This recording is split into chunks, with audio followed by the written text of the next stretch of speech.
Bridget, could you do roll call? All right, Mayor Beasy, Here. Councilmember Seifert, Here. Councilmember Kohler, Present. Councilmember Sander, Councilmember Van Hees, I'm here. Councilmember Stravens, Present. Chairman Ankney, Here. Commissioner Rickard, Here. Commissioner Moulter, Here. Commissioner Tringlo, Chernioglu. Present. Thank you. All right, thank you. You didn't call Commissioner Beasy. Commissioner Beasy. All right, thank you. Wonderful. Well, Amanda, this meeting's yours. All right. So the presentation I'm going to go over tonight is going to look real familiar with the Planning Commission, but I did add in the couple little tweaks that we did at the workshop.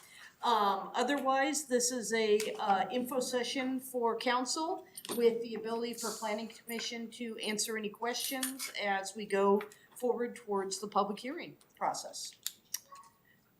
Go ahead to the next page. So, again, I think everybody probably has this memorized by now, but we have to do comprehensive plan periodic updates as part of the Growth Management Act every 10 years now. We have completed the comp plan. We are in the development regulations and nearly to the end.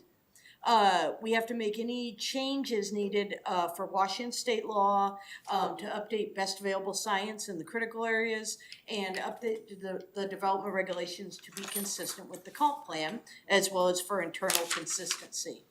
And then tonight's joint meeting will focus on overview of the proposed modifications to the development regulations that include the revisions we made at the Planning Commission Public Workshop on June 24th, with just a couple little tweaks there. Next.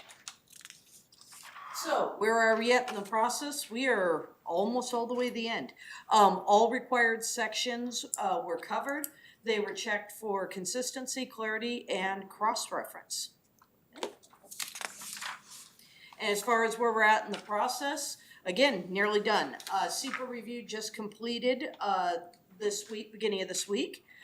We are in the 60-day review for the state right now, and we have it scheduled for a Planning Commission public hearing at the end of August, and then on to City Council at the September meeting. We anticipate adoption, if everything goes smoothly, with a resolution in November, the ordinance in October. However, you do have the option to do a one read on the resolution if you want to get everything done in October. Next. These are all the sections of the development regulations that were updated, so it was a pretty lengthy process, but we are at the tail end. Go ahead. So just a couple of reminders that part of the periodic update, the city was required to make adequate provisions for all housing needs and address racially disparate impacts, displacement exclusion, and displacement risk, which we didn't have too much on the displacement risk. It was more the RDI. Go ahead. And then in that, we had to go through and respond to what we put in the comp plan to address development regulations, any process obstacles, offsetting the limited land availability, and then addressing funding gaps, which we already discussed at last month's meeting. And then we would continue coordination with Spokane Transit for any transit system improvements that can contribute to reducing affordable housing barriers in Millwood. But all the rest is through the development regulations. So Washington state requirements, just a few reminders. The development standards for the selected middle housing types could not be more restrictive than those required for single family homes. Permit and environmental review processes for middle housing had to be the same as those for single family homes. Design review for middle housing was limited to administrative design review. And then within UGAs, we had to allow at least 2 ADUs that meet the minimum lot sizes in the zoning districts that allow for single family homes. So some of the examples that came out of the comp plan that we used for implementing actions for housing infill. Number 27 was evaluate and improve, if necessary, the zoning regulations related to housing density, which we are okay there, and type to ensure compatibility with historic neighborhoods, while also addressing and mitigating any racially disparate impacts that regulations may have had on housing access and affordability. That has been completed. Number 28 was evaluate development regulations to remove impediments to the development of low and moderate income housing. That has been completed. Number 38, remove any local policies and or regulations that have been determined to result in racially disparate impacts, displacement or exclusion in housing. That has been completed. And finally, number 39, update zoning development and land division regulations to allow for infill development consistent with neighborhood scale and form. That also has been completed. So we had the Tier 3 cities model ordinance. That was the guide that we had to utilize. We had to meet the minimums set up in here. But through review with the Planning Commission, we also incorporated some of the design review to beef up the design review a little bit. Melwood, go ahead. So, starting with the first portion, we had to make any zoning changes, and in this case it was just text changes, to ensure capacity for all housing needs and reducing regulatory barriers. The first start was with the table of permitted uses. We had to add in all of the middle housing uses that were required, plus the co-living, and then we added in a use for senior independent housing. We refined the residential commercial mixed use to allow for 3 types dependent on location. So previously it was just a vertical mixed use. Now it's vertical, horizontal, or live-work buildings. And then we updated and added group home and supportive, transitional, emergency, and permanent housing, known as STEP, as required by Washington state law. And so on the table of permitted uses here are all the new housing types that were added, and all of them had use regulation references, so you know exactly where to go for those. Okay. So Amanda, on the single family, there's no reference to the regulation? Because there's no special regulation Okay, on so it. that's the standard, okay. Yeah. Okay, so overall in the zoning, everything was updated, as I stated, for compliance with state law. We also had to conform to the countywide planning policies, and a disclaimer, we do based on the current adopted ones. There's a few rufflings going on right now that we're hoping are not going to play into any part of the periodic update, but we are consistent with the current countywide planning policies. And then we also had to, we incorporated, because we knew it was needed, driveway requirements and then off-street parking design. Those were 2 gaps that were in the code.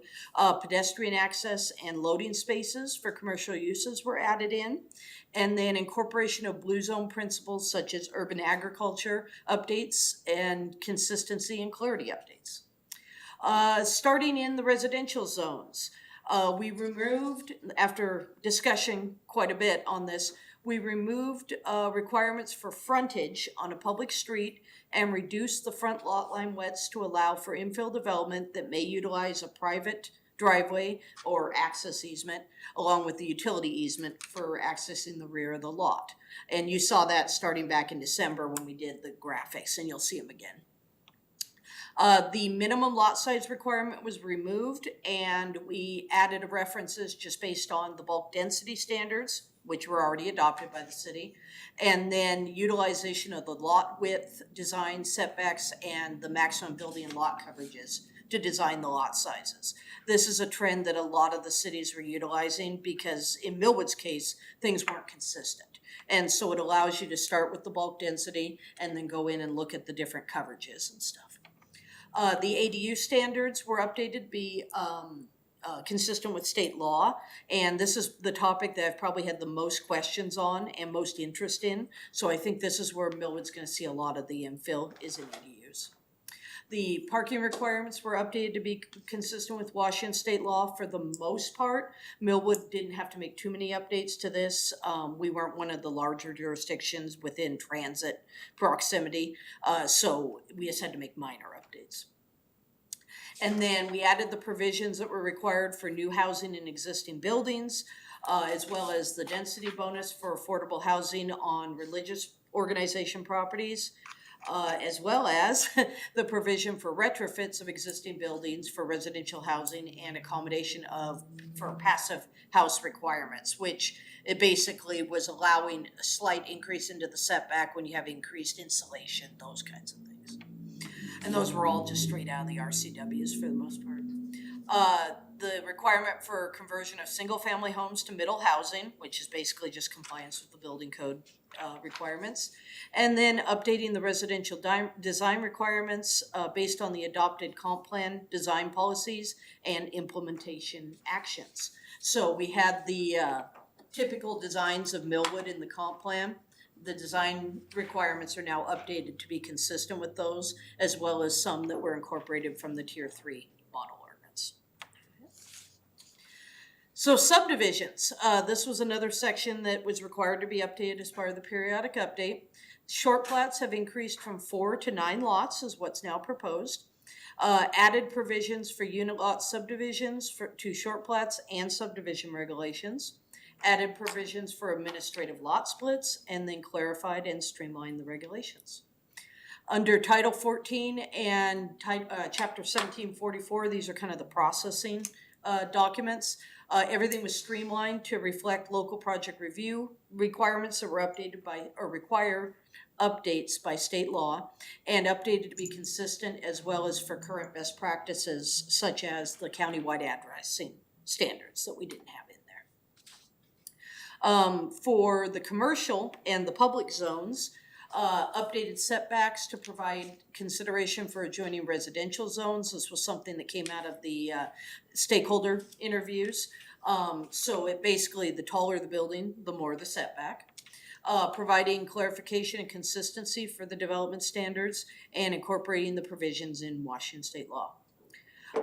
Added provisions for the new housing in existing buildings that I talked about, and then focus C1 allowed residential on higher density mixed use with commercial. So before, you could have single family duplex in the C1. Now it's a better use of the land by focusing it on mixed use.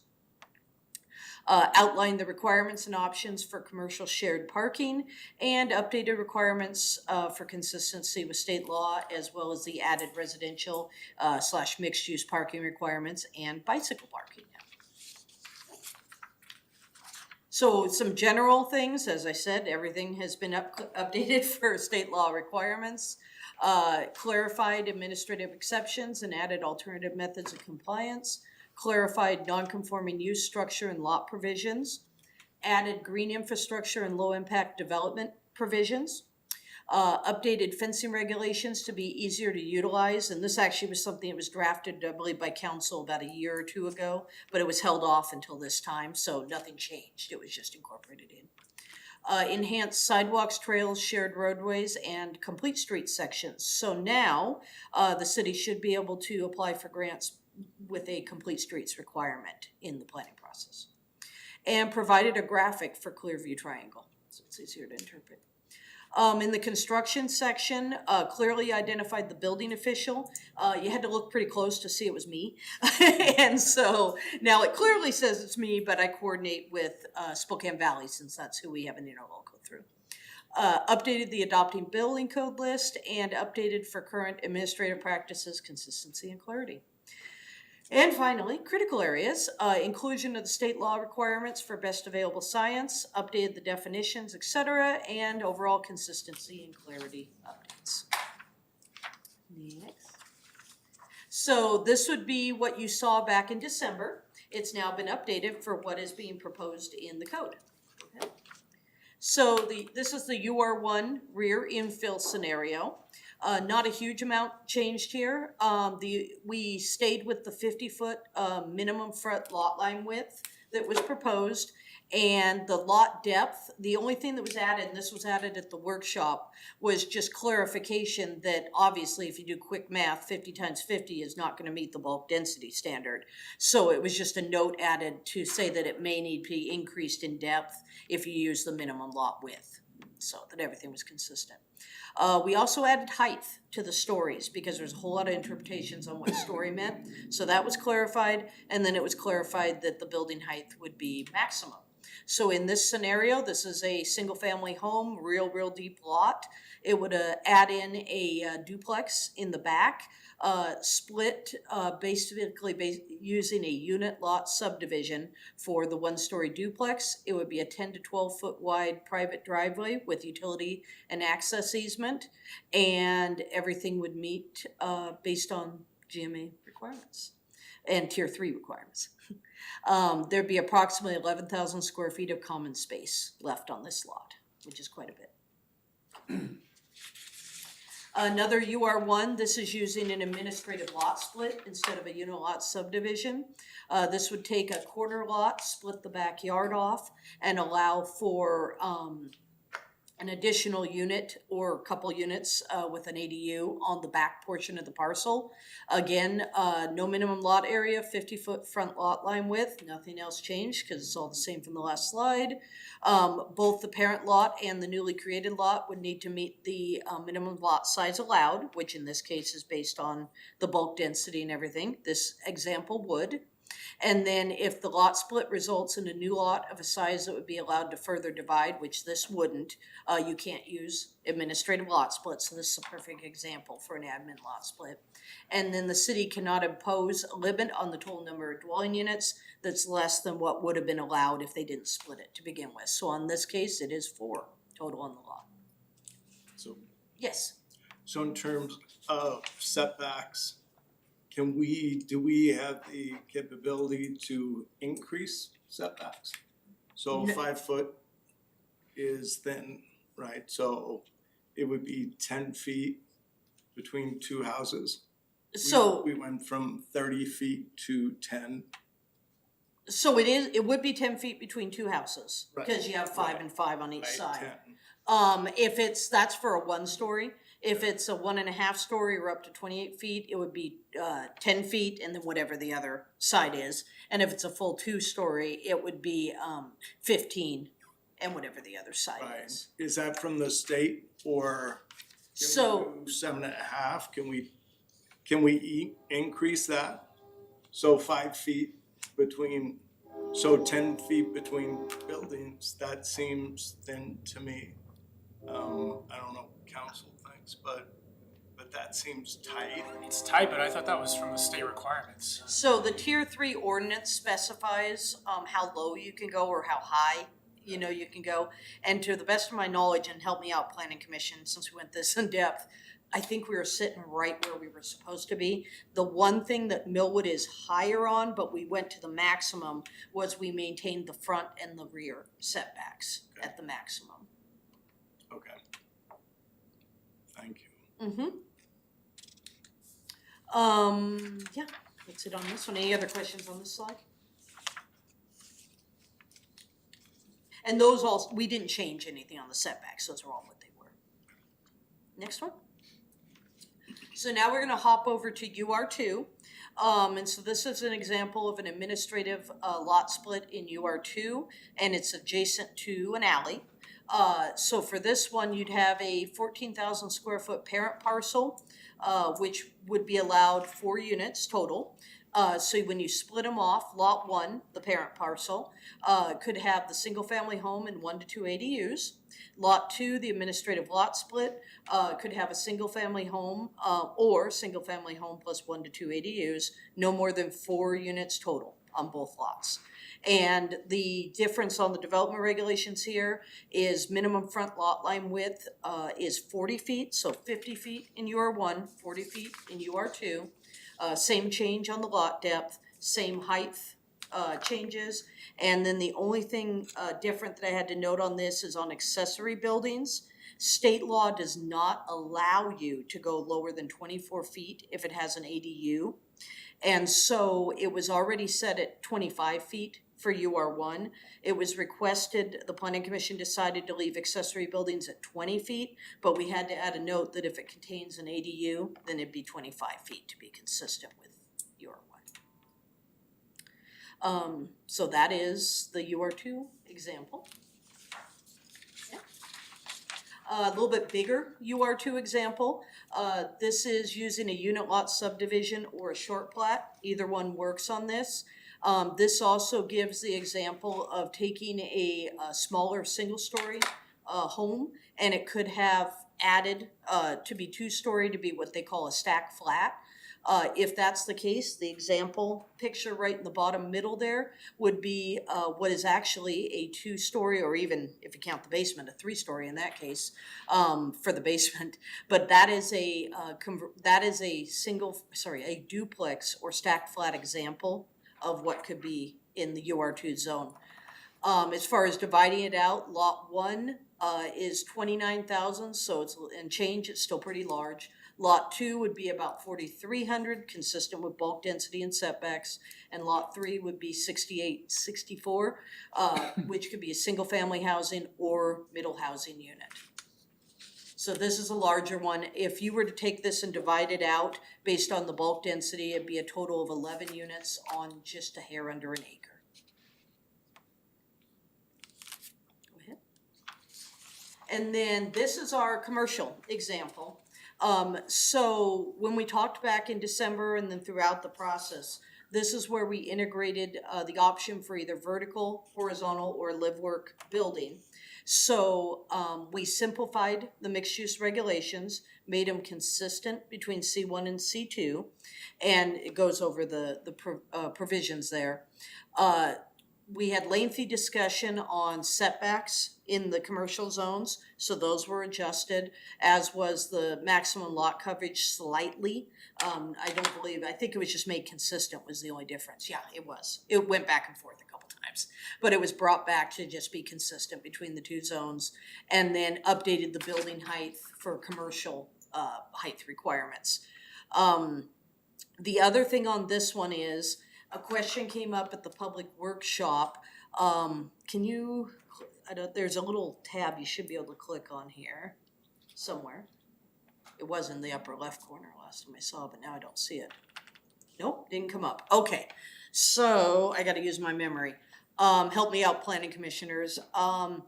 It had to do with conversion of commercial to residential, I believe, and how that would affect the mixed use requirements. I looked into that in depth, and as far as the mixed use, it wouldn't affect it. All of our mixed use provisions are consistent with the requirements for the conversion. It might tweak the design just a hair, meaning like the ground floor units, but other than that, it wouldn't affect Millwood's mixed use provisions. So that was good news. And then where we're at on the anticipated completion schedule, like I said, we just completed the SEPA review. We got just a few comments in. We are in the 60-day GMA notice of intent to adopt right now with the state. That concludes right before the Planning Commission public hearing.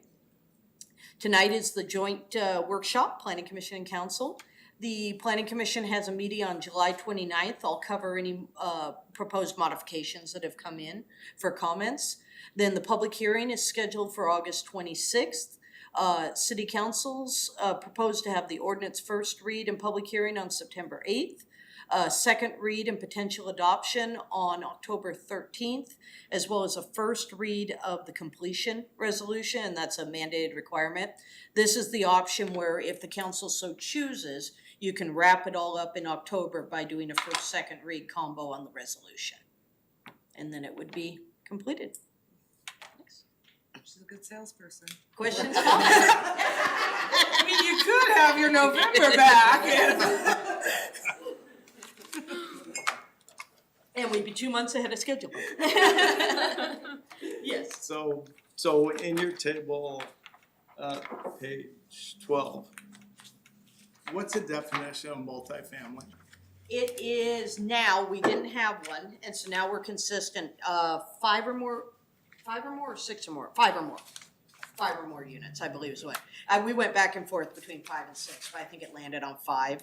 And then it might, it could be 6 because there's 5 plexes, but 5, regardless, 5-plex and above is considered in the multifamily zone. So how does, like, if we look at UR2, we look at this example, we can do a lot 2, you could do 2 ADUs, but do we still have max building coverage? Is that still Yes, applicable? yes. Okay. And that did not change. So setbacks and building coverage for principal units did not change. Okay. The only thing that changed was removal of the front, or of the overall lot size, since it was dictated through other methods, and reference to consistency with bulk density standards, and then reduction of the lot width to make it more flexible, you can go deeper. Right. Okay. All right, thank you, thank you, commission, lots of work obviously went into this. It looks good. I would like, is there a way to increase site setback from 5 feet? Is that possible? I'd have to go back and look at the tier 3 ordinance, but I Okay. think we were consistent with tier 3 ordinance. Okay. But I'll double check that and bring it back to, the answer back to planning commission. Okay. So when you say consistent though, you're just saying we're consistent with other people, No, we're consistent with the model ordinance. the model, so, Yeah. okay, thank you. It was the guide for small cities. There were certain sections you had to comply with, there were others that were optional, like the design review. But the sections we had to comply with are what we matched for sure. Thank you. Yeah.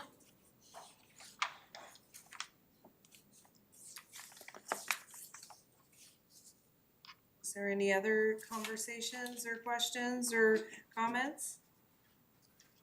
Well, fantastic. It does say that we're gonna do council commissioner remarks, so I'm gonna have Bridget start on, with Karina, and we'll just move our way through and then we'll adjourn. No comment. Karina, any comments? Commissioner Romaine? We've been through this, it looked very familiar, Yes, it did. so We appreciate your work, no comment. Chairman. First of all, thanks, Amanda, great work. This is my second time going through this type thing. We did one, right? Yeah, We did. went very smooth. Also, I wanna just give a shout out to Commissioner Karina. She came in probably 3/4 of the way through this process and latched onto it and grasped it and really made some really good comments and edits in regard to it. So I wanna thank her for that because, just it was very valuable. So a few comments, obviously, construction and all of us as public servants are probably getting our neighbors in our ear. I for one am gonna say, I feel the traffic flow through Argonne is a hell of a lot better than it was last year. But we have a racetrack on Willow and Stout now. Because they're trying to bypass the intersection, coming down Willow. They turn on Frederick and then they come up here, right here, they can't access Argonne. So now they're going back all the way back to Trent. So my neighbors are asking, A, is the plan to put the big bumps on the road again? So I will just go ahead and, I think that these things will all be covered in the city council meeting. We wanna make sure we stay to the scope of this particular body that's been Okay. pulled together. But I think you're So asking are you great questions. silencing my comments? What? Are you silencing my No, comments? you may comment away, but I think us having a robust discussion about traffic strategy just to replicate it at the next meeting would be, Then, okay, that's awesome. Then the only other thing I have is, if a neighbor, not Mike, if a neighbor wants to turn in a code enforcement violation, can they do that anonymously? yeah, so that is a great question. I don't know, is that in the scope of this? Because we have had a code, enforcement that came up and we were wondering, with the public records, can it be done? I don't think it can be, and somebody was surprised when I said that publicly. They go, whoa, we have always been told all code enforcement could be under the auspice of or whatever, Okay, so- anonymous, and I go, Kelly Stravens is probably gonna turn in a code enforcement issue. on you? I'm just saying it's anonymous, and so anonymously, this person might turn out to be Kelly Stravens. I'm just saying. Okay, fair. So, just curious. We are so off topic, but is Kelly Straven's comment about a chicken in his yard, because I have been meaning to round on him. My loose leaf chicken. So I wanna make sure it gets handled properly, and I'm sorry that I'm off in the weeds on this, but several of my neighbors have come up to me. There is definitely a person operating a home-based business. And I Okay. know that we have code enforcement for that. Yep. And I would be shocked if they were doing it properly. So we welcome all code enforcement. One of the things I found out, not really knowing that it was considered to be anonymous prior, is that there was a belief that it was anonymous. I only know from January onward being in the weeds of, and public records requests are public records requests, is my There understanding. was a box on our form that actually said, would you like to remain anonymous? And I said, you gotta remove that. So I am glad that that is being aired out because again, I said it publicly once and people were in shock, so. Okay. But let's bring it back to the scope of the comprehensive plan. No more comments. I appreciate it, Chairman. Thanks. Council members? So thank you, Amanda. Lots of work went into this. Excellent presentation. Thank you, Commission. I'm sure lots of work went into this, so good job. Besides the setbacks, which I'd like to do something like 7.5. Here, here. But yeah, let's see what we can do. Otherwise, I think it looks good. I'm just amazed at the complexity. In this team, yeah. Congratulations for keeping up with it all. I'm looking at this and I have no idea. I thought I kind of knew some of this stuff, but boy, it's getting more and more difficult. It is. Maybe just because I'm done processing as well as I used to, or the words actually, just the words and the numbers are getting, it's more complicated. Perfect. Andy, did you have any comments? I'm just going down the. I don't have, but you guys seem like you've been really busy. And thank you very much for getting everything done. Thank you, Andy. Sean.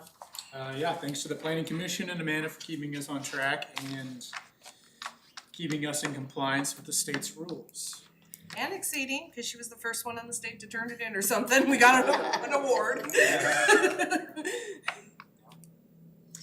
Same, thank you, you guys are amazing, it is a lot of work, I've attended some of your meetings and it's a lot, you know, and Amanda, kudos, you're like rocking it, so. Thank you. So our next item is adjournment. I called in both bodies and so I would like to defer to you to call out both bodies.